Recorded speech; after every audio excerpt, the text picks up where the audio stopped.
રાજકોટથી સમાચાર છે। સાયક્લોફન 2025નું આયોજન કરવામાં આવ્યું। મિડ ટાઉન અને રાજકોટ સાયકલ ક્લબ દ્વારા આયોજન કરાયું છે।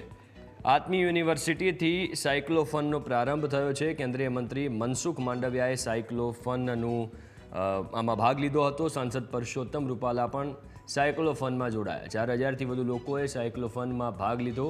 બાળકો, યુવાનો, મહિલા, વૃદ્ધો પણ આમાં જોડાયા। લોકોએ વધુમાં વધુ સાયકલ ચલાવવી જોઈએ। મનસુખ માંડવિયાએ નિવેદન પણ આપ્યું છે। પીએમ મોદીએ પણ મન કી બાતમાં આ મુદ્દે વાત કરી હોવાનો ઉલ્લેખ મનસુખ માંડવિયાએ કર્યો।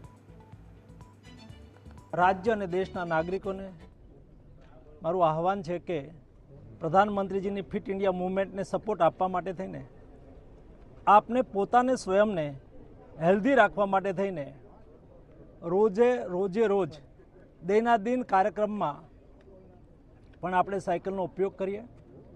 દૂર જવાનું ન હોય, કામનું સ્થાન નજીક હોય તો અવશ્ય આપણે સાયકલ લઈને જઈએ।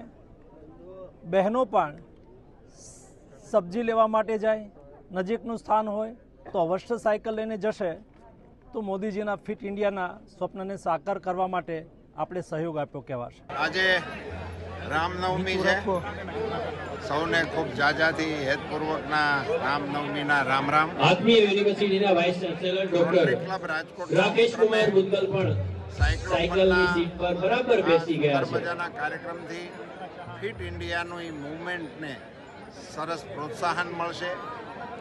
સાયકલિંગ દ્વારા પર્યાવરણને અને ધારાસભ્ય ડોક્ટર દર્શિતાબેન શાહ, શ્રી રમેશભાઈ દિલાડા પણ આપણા સાયકલ ક્લબના પ્રેસિડેન્ટ દિનેશભાઈની સાથે જોડાયેલા છે। યુવાનોને મારી વિનંતી છે કે તમારા દૈનંદિન જીવનમાં સાયકલિંગનો ઉપયોગ કરવા માટેની આદત પાડશો તો તમને અને રાષ્ટ્રને બંનેને ખૂબ ફાયદો થશે।